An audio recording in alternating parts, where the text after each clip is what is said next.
Hindi lahat ng blessings ay yung mga material na natatamasa mo ngayon.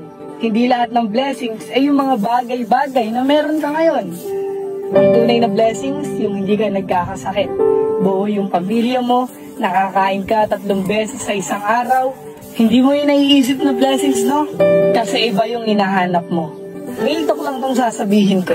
Kapag mabuti ka sa tao, kapag mabuti yung puso mo, hindi mo na kailangan hingin yung mga blessings sa buhay mo. Kusang darating yan.